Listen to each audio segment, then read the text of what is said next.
Welcome to business मॉकर। मेरा नाम अभिषेक है और आज की बिजनेस न्यूज में हो सकता है कि आपको क्वालिटी उतनी अच्छी न मिले क्योंकि मैं थोड़ा परेशान भी था और ये जो पहलगाम में टेरर अटैक हुआ है ये थोड़ा सा मुझे हर्ट भी करा क्योंकि आप समझ रहे हो इंडिया के ऊपर ऐसे टेरर अटैक हो गए, वो भी इतना भयावह था पूरा सिनेरियो की। सबसे पूछा गया तुम्हारा नाम क्या है, फिर जिन्होंने बताया उनको गोली मार दी गई। कुछ ऐसे भी थे जिनकी शादी सिर्फ एक दिन दो दिन मतलब बहुत ज्यादा टाइम नहीं हुआ था और थोड़ा सा मेंटली भी डिस्टर्ब हो गया। और शायद हर कोई हो जाए जब ऐसी चीजें सुने। नाम पूछा गया, फिर जिन्होंने जान बचाने के लिए अपना नाम गलत बताया यानी कि अब्दुल या फिर रहमान इस तरह का नाम बताया तो उनकी पैंट खुलवाई गई, चेक किया गया, फिर उनको गोली मार दी गई। तो बहुत ही दुखदाई न्यूज थी और मैंने कल रात को ये चीज सुना था और फिर उसके बाद मैं क्या बताऊं, थोड़ा सा मैं वेट कर रहा हूं कि कब इंडियन आर्मी इसका मुंह तोड़ जवाब देती है उन आतंकवादियों को। और मैं तो हर 2 घंटे पे मोबाइल फोन पे न्यूज देख रहा हूँ कि क्या हुआ, कोई मरा या फिर नहीं मरा, किसी को मारा गया, टेररिस्ट को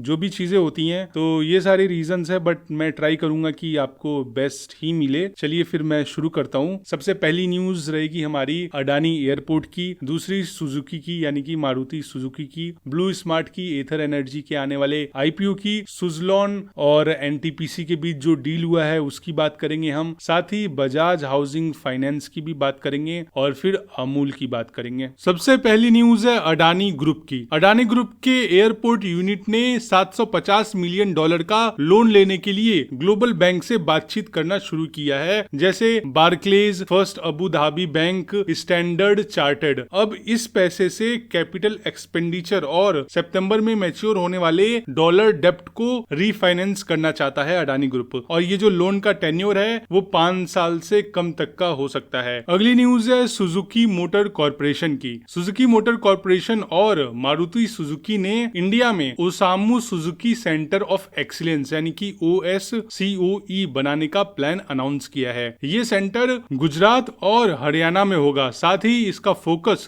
मैन्युफैक्चरिंग ग्रोथ और कंपोनेंट सप्लायर्स को ग्लोबल लेवल तक ले जाने पर होगा। ये इनिशिएटिव जापानीज मैन्युफैक्चरिंग फिलॉसफी को प्रमोट करेगा और ऑटोमोटिव के अलावा दूसरे सेक्टर्स में भी काम करेगा। OSCOE लेट ओसामू सुजुकी के कंट्रीब्यूशन को याद करते हुए उनके नाम पर बनाया जा रहा है। और मैं आपको ये भी बता दूं, मारुति सुजुकी की सफलता में इस विजनरी इंसान का काफी बड़ा हाथ था। अगली न्यूज है एथर एनर्जी की। एथर एनर्जी का आईपीओ 28 अप्रैल को आने वाला है यानी कि आज से 4 दिन बाद। और ये FY26 का पहला मेन बोर्ड आईपीओ होगा। जो इसके फाउंडर्स हैं तरुण मेहता और स्वप्निल जैन, ये अपने 19.6 लाख शेयर्स बेच रहे हैं, जिससे उन्हें 1400% से ज्यादा का रिटर्न मिलेगा क्योंकि उन्होंने शेयर्स 21.09 रुपीज में लिए थे और अब उन शेयर्स की प्राइस 321 रुपीज तक जा सकती है। हालांकि आपको एक चीज का ध्यान रखना है, वो ये कि कंपनी 2013 से ही लॉस में है और FY24 में 1059.7 करोड़ रुपीज का लॉस हुआ था। रेवेन्यू भी काफी स्टैग्नेंट है, फिर भी उसके बावजूद हीरो मोटोकॉर्प, सचिन बंसल जैसे बड़े इन्वेस्टर्स ने सपोर्ट दिया है। अब आपको पता ही होगा ये चीज, अगर नहीं पता है तो मैं आपको बता दूं, हीरो मोटोकॉर्प ने एथर एनर्जी में काफी अच्छा खासा स्टेक परचेज किया हुआ है। और ये जो आईपीओ है, इस पैसे से कंपनी महाराष्ट्र में ई स्कूटर फैक्ट्री और जो उनके ऊपर डेप्ट है उसको रीपे करने के लिए यूज करने वाली है। अगली न्यूज है ब्लू स्मार्ट की। हर किसी को ये पता था कि फॉरेंसिक ऑडिट होने वाला है, पर कौन करने वाला है, कब से चीजें स्टार्ट होंगी, उसके बारे में ये बिजनेस न्यूज है। क्योंकि ब्लू स्मार्ट ने ग्रांट थॉर्टन को फॉरेंसिक ऑडिट के लिए हायर किया है। और ऐसा हायरिंग क्यों हुआ है? क्योंकि सेबी ने कंपनी के फाउंडर अनमोल जग्गी पर ईवी खरीदने के फंड्स का पर्सनल यूज करने का इल्जाम लगाया था, क्योंकि उन लोगों ने पर्सनल यूज किया था। और मैं आपको फिर से रिपीट कर दूं, मैंने पिछले वीडियोस में भी बताया था कि कंपनी ने 978 करोड़ लोन में से 262 करोड़ रुपीस का मिसयूज किया। और ये मिसयूज कैसे हुआ? इसमें लग्जरी फ्लैट्स लेना, फॉरेन ट्रिप्स करना और कई सारे फंड्स यानी कि जो अमाउंट है उसमें से कुछ अमाउंट फैमिली में ट्रांसफर भी किए गए थे। और अब ऑडिट होने वाला है और ऑडिट से सच सामने आने की उम्मीद है। सीईओ के साथ साथ जो टॉप स्टाफ्स थे उन्होंने भी रिजाइन दे दिया है और ब्लू स्मार्ट ने अपनी राइड्स टेम्पोरली बंद भी कर दी है। और अगर आपके वॉलेट में उनके पैसे हैं तो फिर ऊपर आई कार्ड पे वीडियो दिया हुआ है, उसमें मैंने एक्सप्लेन किया है पैसों का क्या सीन है, बट मैं इन शॉर्ट बता देता हूँ आपको 30 से 90 दिनों के अंदर पैसे आ सकते हैं। डिटेल में जानना है तो ऊपर आई कार्ड पे वीडियो है, वो वीडियो आप देख सकते हो। अगली न्यूज है सुजलॉन की। सुजलॉन ने एनटीपीसी ग्रीन एनर्जी से 378 मेगावाट का विंड पावर प्रोजेक्ट जीता है, जिससे दोनों के बीच टोटल ऑर्डर 1544 मेगावाट तक पहुंच गया है। अब इस डील में Suzlon 120 S144 wind turbines supply करेगा और हर एक विंड टर्बाइन की कैपेसिटी 3.15 मेगावाट होगी। और ये जो टर्बाइन्स हैं ये हाइब्रिड लैटिस टावर्स के साथ होंगे। वो आप समझ लेना क्या है, अगर आपको ये चीज न समझ में आए तो आप मुझसे पूछ सकते हो। बेसिकली ये एक तरह का टर्बाइन है, ठीक है, शॉर्ट में समझा दिया मैंने। और इस प्रोजेक्ट में सुजलॉन इरेक्शन, कमीशनिंग और मेंटेनेंस भी करेगा। और ये पार्टनरशिप एनटीपीसी के 2032 तक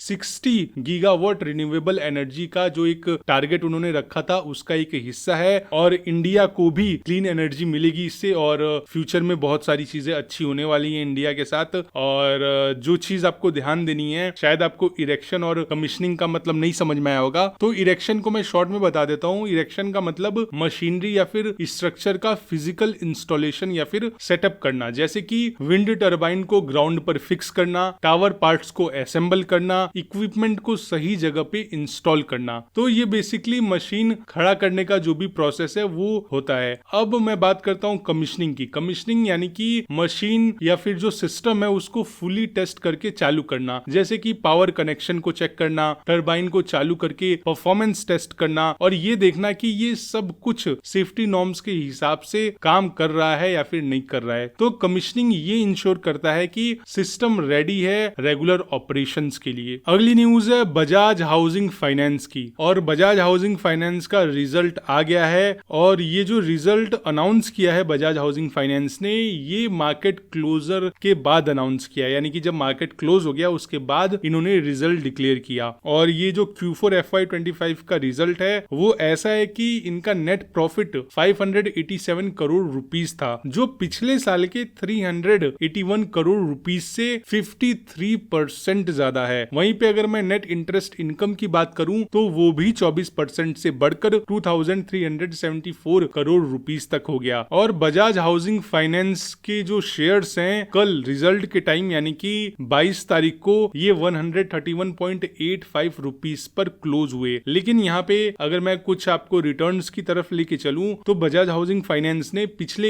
एक महीने में 8.34% का रिटर्न दिया है, लेकिन पिछले 5 साल में 19.48% की गिरावट भी देखी गई बजाज हाउसिंग फाइनेंस में। अगली न्यूज है अमूल की। FY25 में अमूल का रेवेन्यू 90,000 करोड़ रुपीस तक पहुंच गया, जो FY24 के 80,000 करोड़ से काफी ज्यादा है, मतलब कि पूरे 10,000 करोड़ का डिफरेंस है। और अब इस स्ट्रॉन्ग डबल डिजिट ग्रोथ के चलते अमूल FY26 में 1 लाख करोड़ रुपए का ब्रांड बनने का टारगेट लेकर के चल रहा है। अब जो चीज है यहाँ से आपको न्यूज कॉम्प्लिकेटेड लग सकती है और इसका रीजन भी है, बट मैं ट्राई करता हूँ थोड़ा सा आपको समझाने की। देखिए, Gujarat cooperative milk marketing federation limited यानी कि GCMMF का रेवेन्यू 66,000 करोड़ रुपीस रहा, जो 12% का अपसाइड दिखाता है। लेकिन GCMMF के नंबर्स में कुछ डेयरीज का लोकल अमूल ब्रांड का सेल इंक्लूड नहीं होता। वैसे आप